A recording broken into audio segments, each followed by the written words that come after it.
estoy intentando comprender cuáles son las implicaciones filosóficas que tiene esta nueva forma de concebir la conservación ambiental que se llama rewilding,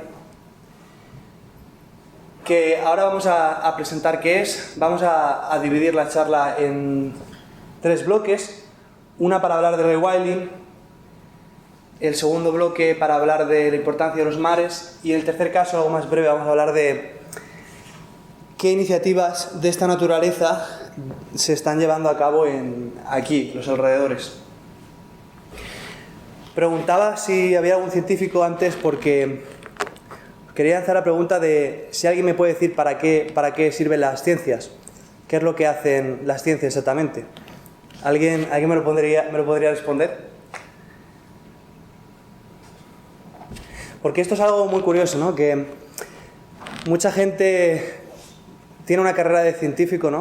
O de científica de décadas y realmente no sabría decir, ¿no? Poner en palabras qué es lo que hacen exactamente las ciencias. Bueno, las ciencias modelizan la realidad, ¿no? Las ciencias lo que hacen es representar la realidad de manera simbólica, a través de las matemáticas, a través de... En fin, las ciencias lo que hacen es, de alguna forma, trasladar la realidad a símbolos con los que podemos operar de manera lógica en ese mundo de ideas y luego traducir esos resultados a la realidad, ¿no?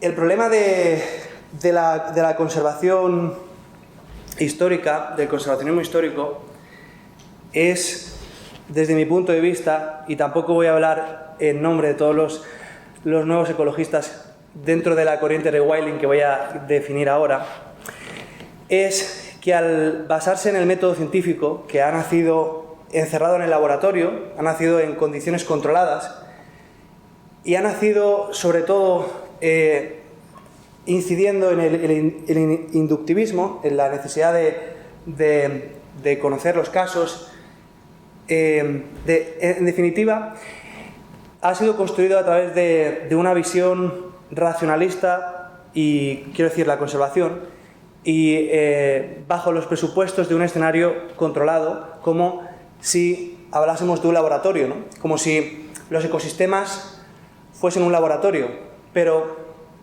en la práctica la información que contienen los ecosistemas no está delimitada por unas condicionantes que nosotros hemos establecido a priori, sino que hay mucha más información de la que nosotros somos capaces de ver. Es cierto que la ciencia nos permite ir destapando qué hay detrás de las interacciones ecológicas, qué funciones cumplen las especies, ¿no? Cómo se relacionan entre ellas. Y a la medida en que vamos desentrañando y vamos conociendo la información que se oculta a la vista, somos más capaces de predecir el comportamiento de los ecosistemas.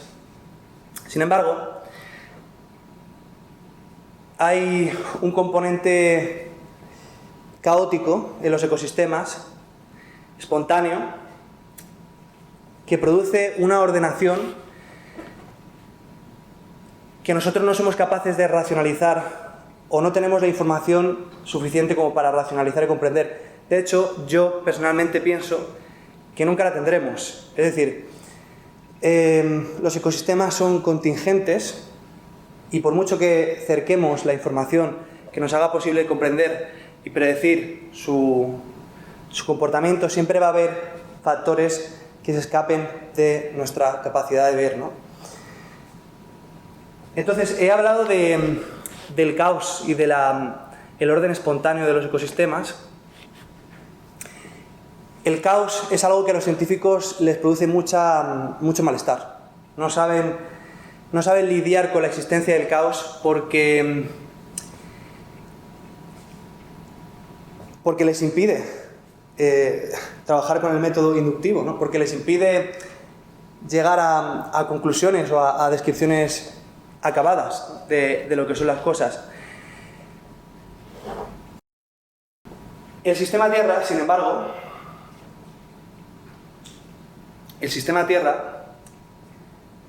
que es una idea que hasta hace 20 o 30 años se ponía en cuestión, ¿no? Si se podía hablar de una totalidad sistémica, ¿no? de del sistema Tierra, ¿no? Si había una codefinición, por así decirlo, de los sistemas que componen el sistema Tierra, ¿no? La hidrosfera, la atmósfera, la litosfera, la biosfera. Hoy, cada vez más, como digo, desentrañando, destapando todas esas cosas que se ocultan a la vista, ¿no? Nos vamos dando cuenta bueno, hace ya tiempo que sabemos, ¿no?, cómo la atmósfera es creada por los organismos fotosintéticos, ¿no?, o por lo menos la composición atmosférica, tal y como la conocemos. Cómo la superficie de hielo refleja la luz solar y eso hace que la temperatura suba o baja, ¿no? O cómo los animales, y esto vamos a hablar también, transportan nutrientes que forman parte de un ciclo de carbono también global, ¿no?, a través de las migraciones, etc. Hay aquí tres personalidades muy conocidas. Por un lado tenemos a Lovelock, tenemos a Lynn Margulis, y por otro lado tenemos a Edward Wilson.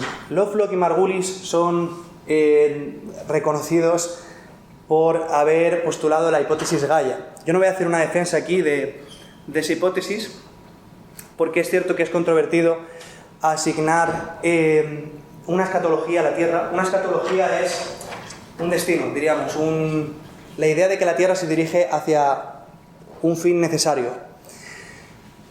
En la hipótesis Gaia, la Tierra tiene por objetivo su autopreservación, diríamos, ¿no? La Tierra es un sistema que tiende a la homeostasis, es decir, al equilibrio. Ese equilibrio puede transformarse, puede variar la temperatura, puede variarse la superficie forestal, la superficie de arrecifes, de lo que sea, ¿no? Pero la Tierra encuentra mecanismos para llegar a ese equilibrio o homeostasis, ¿no? Es una teoría que no está aceptada dentro de la comunidad científica, pero las ciencias del sistema Tierra, es decir, esa idea de que podemos entender, podemos relacionar las densidades de fitoplancton con el clima global o las corrientes termohalinas, eso está totalmente aceptado ya dentro de la comunidad científica. Bueno, pues estos dos personajes de aquí de la izquierda son quienes empezaron a hacer esta clase de lanzar esta clase de teorías, ¿no? He cogido una frase de Lovelock que dice: el sistema Tierra no tiene una lógica lineal, el todo es superior a la suma de las partes. Por otro lado tenemos aquí a Edward Wilson, también un histórico conservacionista, que no sé si Wilson suscribe la hipótesis Gaia, esto ya no lo sé, pero lo que sí que sé es que él recientemente, poco antes de fallecer, o unos años antes de fallecer, publicó un libro que se llama Media Tierra, en el que él dice que debemos de proteger la mitad de la superficie terrestre para mantener una estabilidad y predictibilidad de los ecosistemas, porque la complejidad que hay en las cadenas tróficas es tal que no vamos a lograr racionalizar las interacciones que se producen, no vamos a poder comprender o sustituir las funciones que se producen en el ecosistema con técnicas humanas. Es decir, que lo más sensato, lo más prudente para mantener la predictibilidad de los ecosistemas y la estabilidad climática es dejar que la naturaleza se autorregule.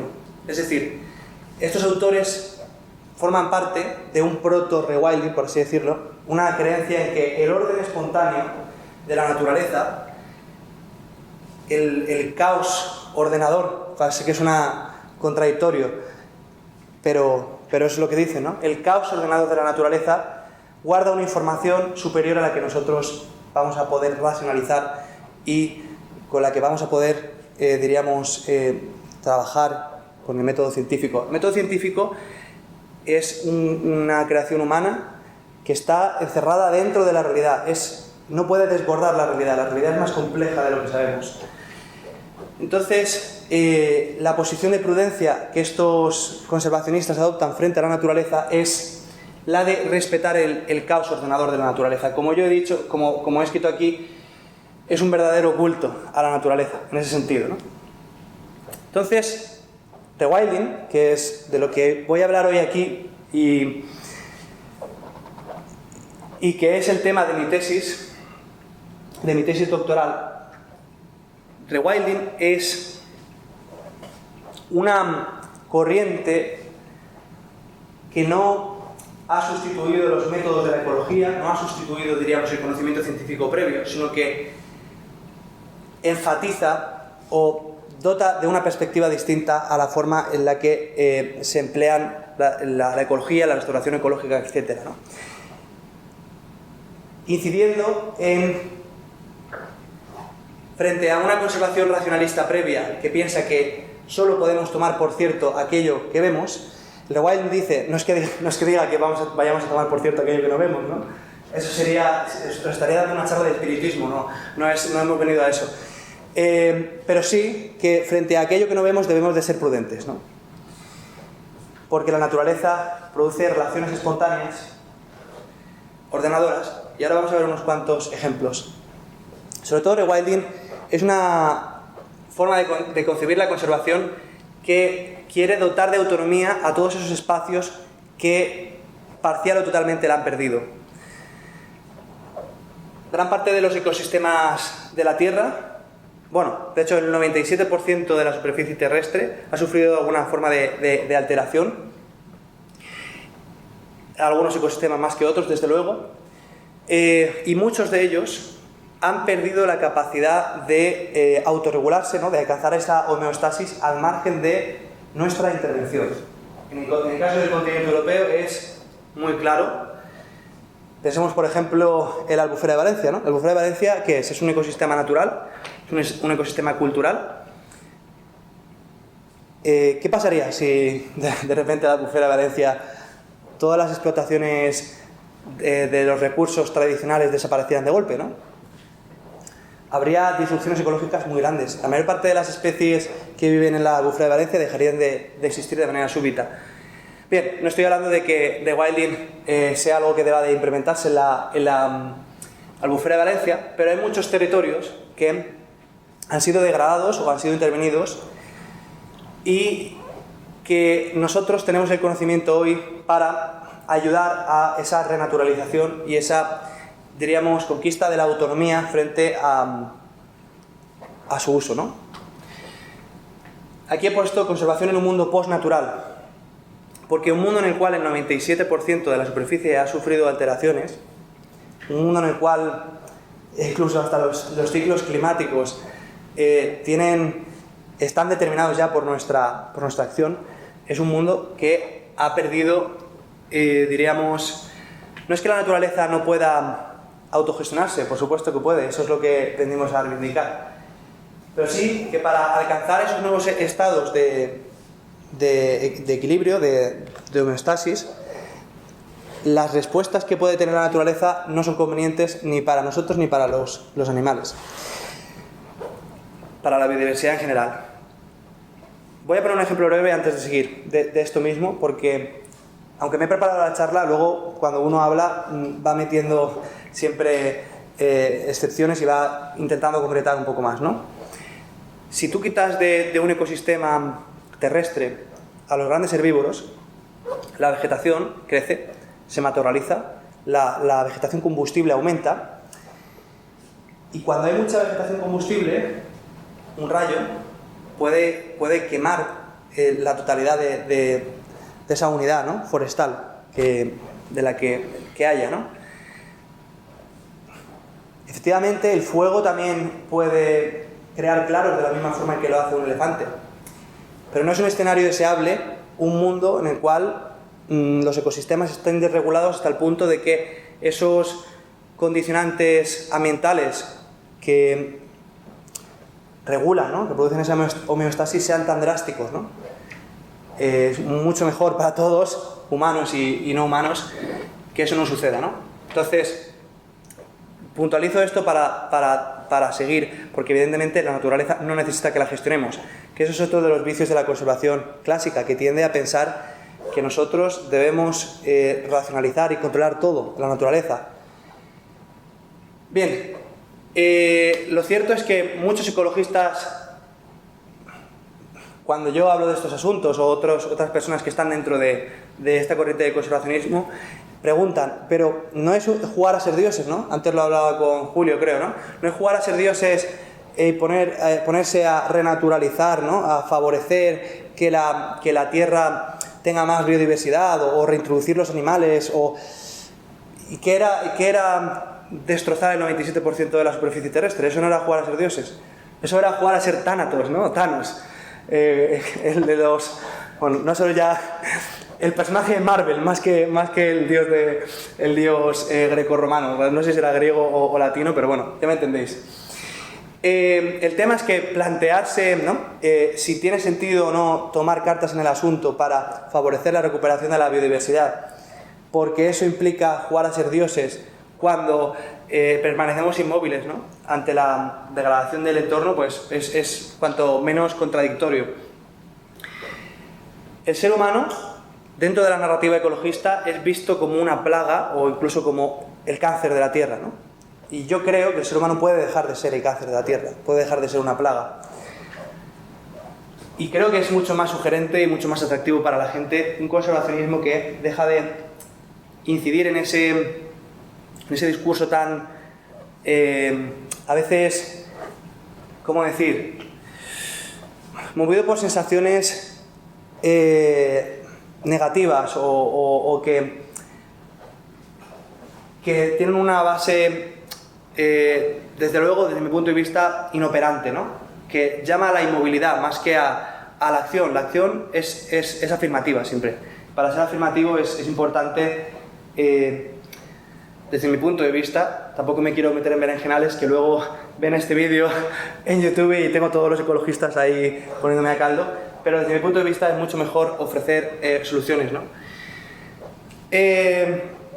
Como digo, rewilding no modifica ni desesta el conocimiento teórico previo de la ecología o de la restauración ecológica, sino que introduce cambios filosóficos en cómo se aborda, ¿no? He puesto aquí unos puntos, seguramente alguien que conozca el tema, yo que sé, estudiosos del rewilding pudieran poner muchos más, pero básicamente yo incido en estas tres cosas. El rewilding busca promover la biodiversidad, renunciando a la idea de conservación. La palabra conservación quiere decir, literalmente, mantener algo que había en el pasado, conservar. Eso a veces nos impide ver el potencial que tiene un espacio porque pensamos que el estado ideal de la naturaleza es aquel que conocieron nuestros padres, nuestros abuelos. Sin embargo, nuestros padres y nuestros abuelos, en muchas ocasiones, según la geografía a la que pertenezcan, desde luego en Europa totalmente, vieron un mundo ya muy degradado. No conocieron un mundo en el que hubiese ese orden espontáneo, ¿no? del que nos estamos hablando, ¿no? El ser humano puede ser un agente promotor de la biodiversidad. Podemos favorecer, podemos ayudar, ya que hemos ocupado tantos espacios, podemos favorecer que otros tantos sean el lugar donde se pueda acoger esa biodiversidad que ya no tiene donde evitar, ¿no? El objetivo es favorecer la autonomía de la naturaleza, no que estemos nosotros constantemente regulando, ¿no?, qué es lo que sucede en el ecosistema. Y para ello hay una serie de transformaciones que se han introducido de tipo filosófico en estos científicos que defienden una visión renaturalizadora o rewilder, que es la sustitución de la idea del valor de la biodiversidad a través del nicho en lugar del taxón. Es decir, la conservación tradicional considera que un ecosistema está bien conservado si tiene muchos taxones, si hay muchas especies, si podemos hacer un inventariado de especies, ¿no? En muchas ocasiones hay ecosistemas que tienen muchas especies y sin embargo están muy degradados porque han desaparecido especies clave. Como decía antes, y si quitáis los grandes herbívoros de un ecosistema, el fuego puede controlar la vegetación. Pero eso no significa que el ecosistema esté bien conservado. Habrá mucha biodiversidad, o más biodiversidad que en otros, pero eso no implica necesariamente que ese ecosistema goce de más salud que otro ecosistema en el que hay menor número de especies. Entonces, la salud del ecosistema empieza a juzgarse desde esta perspectiva a través del nicho. ¿Cuántos nichos hay ocupados? ¿Hay un equilibrio en ese ecosistema? ¿O hay un mayor número de especies, ¿no? La conservación tradicional. Lo mejor es que haya las dos cosas, ¿no? Entonces, se incide en esa idea del orden espontáneo, ¿no? En que los nichos puedan relacionarse entre sí, ¿no? e integra la visión top-down. En la conservación tradicional se pensaba que para asegurar la pervivencia de un ecosistema había que incidir en aquellas especies que están en la base de la cadena trófica y que con eso ya bastaba, todo lo demás iba a venir. Ahora sabemos que los ecosistemas funcionan más en forma de red que en forma, por así decir, piramidal. Es más una red. Las especies clave pueden estar situadas en cualquier parte de la cadena trófica y crean nichos, diríamos, ¿no? En los que otras especies pueden... Y en este caso, por ejemplo, voy a hablar del caso del lobo. Seguramente me deje alguna cosa porque lo voy a decir brevemente, pero en los Estados Unidos el lobo fue exterminado. Sí, Estados Unidos tiene 9 millones de kilómetros cuadrados, es decir, 18 veces España, y había más lobos en España hace 30 años que en Estados Unidos. O sea, imaginad la persecución que ha tenido este animal, ¿no? Y en los años 90 se ensayó un proyecto piloto de reintroducción del lobo en el Parque Nacional de Yellowstone. El lobo es una especie clave. Como decía antes, los ecosistemas tienen más información de la que nosotros somos capaces de ver. ¿Qué pasó cuando se introdujo el lobo en Yellowstone? Que lo vais a ver seguramente en internet si ponéis lobo Yellowstone, que se alteró el cauce del río. No me acuerdo cuál es el río que pasa ahora mismo por Yellowstone, mucha información. Pero resulta que el lobo mantenía raya, no solamente mantenía raya mesodepredadores que depredaban sobre el castor, que el castor creaba presas que creaba presas más pequeñas de las que podría, ¿no? Porque esos mesodepredadores depredaban sobre él, sino que el lobo, con la ecología del miedo, la presencia del lobo hacía que los herbívoros tuviesen que estar desplazándose constantemente. Es decir, que no estuviesen sobrepastoreando en las zonas ribereñas, ¿no? del río, donde los castores construyen sus presas, ¿no? Es decir, que el lobo hacía que los herbívoros se desplazasen, no sobrepastoreasen una sola zona, y eso también hacía que los mesodepredadores fueran más reducidos, y eso hacía que hubiese una mayor población de castores que construyesen esas presas, que luego esas retenciones de agua favoreciesen otras especies de peces, otras especies de pájaros que cazaban sobre esos peces, en fin, una serie de efectos en cadena que se fueron observando en Yellowstone, que han llevado a la conclusión de que el lobo ha sido capaz de alterar la corriente, ¿no? la dirección del río, ¿no? Para que nos hagamos una idea de esto del orden espontáneo, ¿no? Del caos ordenador, que suena contradictorio, pero es. Y bueno, y por último, también desde mi punto de vista, el rewilding, al incidir en esa capacidad de la naturaleza de autogestionarse, es... No sé si decir agradecido, porque es un término cualitativo, ¿no? Decir agradecido, pero sí que reconoce que existen unos beneficios. Los ecosistemas desempeñan servicios en términos de nuestra economía moderna, ¿no? De los que nos beneficiamos, ¿no? Y es mejor que lo sigan haciendo de manera autónoma y que no seamos nosotros los que queramos racionalizar qué es lo que ocurre en los ecosistemas, porque así como cuando introducimos el lobo y hay una reacción en cadena, si quitamos al lobo hay otra reacción en cadena. Bueno, pues esa idea de la autonomía